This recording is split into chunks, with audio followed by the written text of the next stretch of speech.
O universo tem 13,7 bilhões de anos. O planeta Terra, aproximadamente 4,5 bilhões de anos. O que é que será que havia antes de dar o Big Bang? Será que existiu outro universo? Será que Deus construiu este universo porque o outro colapsou? Deus é perfeito, sumamente bom, é omnipotente, omnisciente e omnipresente. Segundo a Bíblia, a criação do mundo foi um ato de Deus. Com as suas palavras, Deus formou cada elemento do universo e deu vida a todas as criaturas. No início da criação, a terra não tinha forma. Apenas havia trevas e a água e o Espírito de Deus moviam sobre elas. Durante 6 dias, Deus formou o mundo e ao 7º descansou. No primeiro, criou o dia e a noite. No segundo dia, Deus criou o céu, a terra e o mar. No terceiro dia, criou todas as plantas e as árvores. No quarto dia, Deus criou o sol, a lua e as estrelas. No quinto dia, Deus criou as aves nos céus e os peixes no mar. Ao 6º dia, criou os animais e o homem à sua semelhança.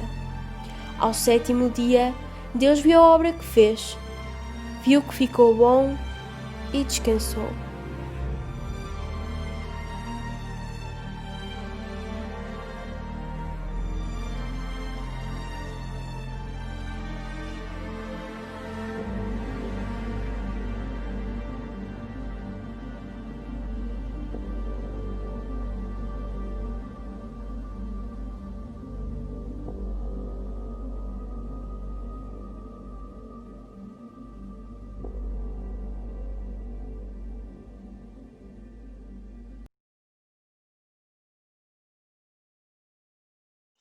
A religião é um fenómeno transhistórico e universal. É onde o ser humano tem de encontrar uma finitude para a sua vida, por ter necessidade de uma resposta para a sua existência. E Deus deu um propósito a cada pessoa, ou seja, toda a gente nasceu com um propósito. O ser humano é habitado pelo medo, é atraído pelo mistério e procura ultrapassar a sua finitude. Com isto, podemos afirmar que a experiência da finitude conduz-nos para uma abertura do ser humano para além de si, para uma abertura ao absoluto, ao perfeito, a uma realidade superior, a uma presença que nos reconforta e protege. Falamos de Deus porque é o único que nos permite ter estas certezas. A filosofia da religião tem como objetivo refletir sobre os conceitos da religião e compreender o seu significado, analisar a sua coerência, também analisar as crenças, de modo a avaliá-las e poder ver as justificações que podemos ter para elas. Apesar de parecer simples, na filosofia existem imensas dificuldades em compreender o que é religião, pois existem várias religiões e há uma dificuldade em definir o que conta como religião. Ou seja, o grande problema está sempre em compreender o que realmente é necessário para definir religião. Quem é que, num momento ou noutro, a refletir sobre si próprio ou sobre os outros seres humanos, não se interrogou já acerca da razão de ser disto tudo, ou não se perguntou por que razão está aqui e como o deve viver para que a sua vida tenha sentido? Estas são questões que têm intrigado os homens desde sempre e são certamente algumas das perguntas mais importantes que o ser humano pode colocar sobre si próprio. Estas perguntas só têm sentido na religião. O sentido da vida só é encontrado na religião. Normalmente os crentes dizem que sem a existência de Deus nada teria sentido. Podemos ainda afirmar que sem a ideia de Deus, Criador do universo imortal, o cosmos tornar-se-ia frio e vazio de sentido. E nós seres humanos seríamos irrelevantes, pois tudo era fruto de leis mecânicas e cegas. Tudo se resumia a uma vida curta e haveria uma sensação de absurdo. A finitude é uma característica essencial da condição humana, pois esta proporciona-nos não só uma explicação para a origem do mundo e da vida, mas também um horizonte de plenitude, tratando-se assim de uma perspectiva de salvação. Perante a mortalidade, o homem sente-se vulnerável, pois a concretização dos seus planos depende do tempo de duração da sua vida. A existência da humanidade é passageira, razão pela qual a nossa vida está em constante contratempo. Uma vez que Deus é responsável pela nossa existência e tem um plano para nós, isto já nos transmite um propósito para a nossa existência devido aos seguintes fatores. A vida tem uma finalidade, porque esta nos é dado por Deus. Qualquer que seja a nossa finalidade, esta só nos é conferida por Deus e só por isso já tem um valor.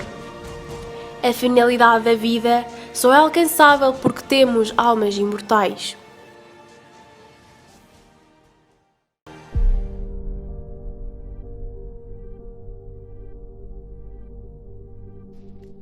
No que toca às provas da existência de Deus, os filósofos desenvolveram argumentos a posteriori. Pelo menos uma premissa só pode ser conhecida através da experiência. E argumentos a priori. As premissas são todas elas conhecidas independentemente da experiência. Abordamos assim 3 argumentos: o cosmológico, o teleológico ou do desígnio e o ontológico, sendo este a priori. O argumento cosmológico foi defendido por Santo Tomás. Parte da ideia que todos os efeitos têm uma causa. Se partirmos de uma série de causas eficientes no mundo, não poderemos recuar até ao infinito, pelo que deve existir uma causa primeira e essa causa seja Deus.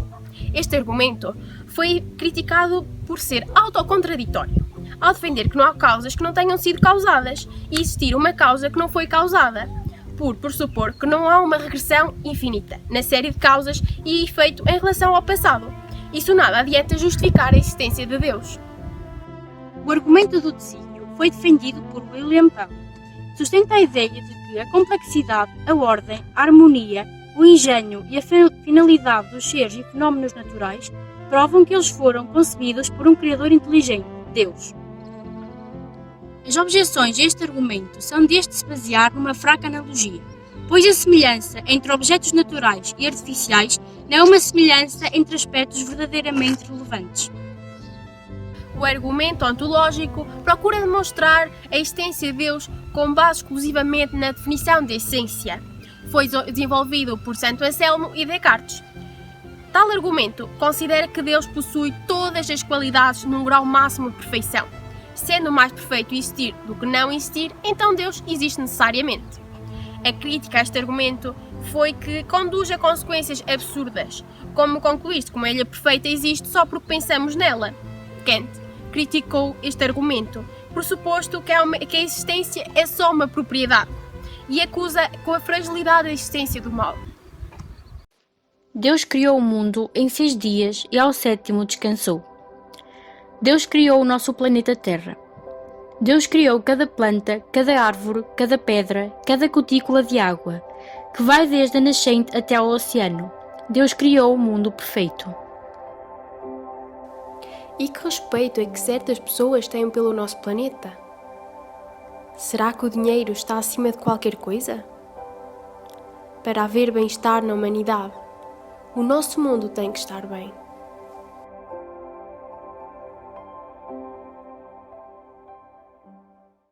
Incêndios.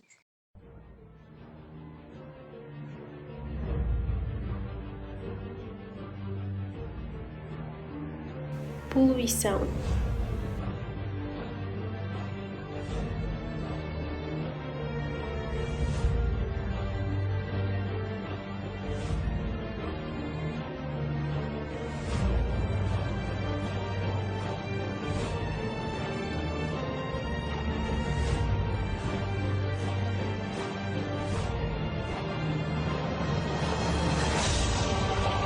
Alterações climáticas.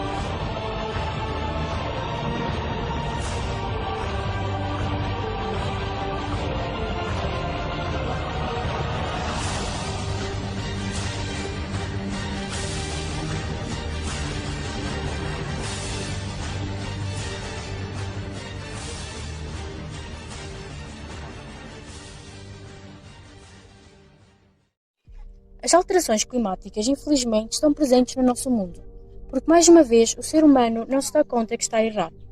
Muito antes do Covid-19, o mundo estava a sofrer muito com as alterações climáticas, mas bastou vir este novo vírus para que o ser humano fosse obrigado a permanecer em casa, e assim os níveis de poluição diminuíram bastante.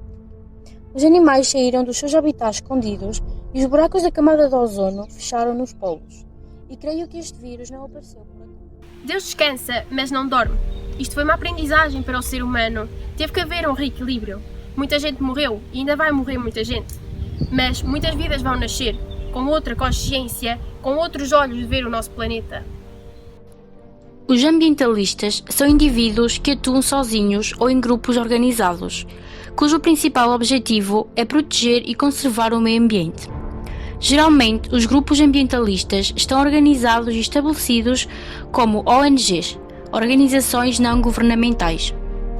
Os objetivos dos ambientalistas são proteger o meio ambiente, evitar a extinção de espécies animais.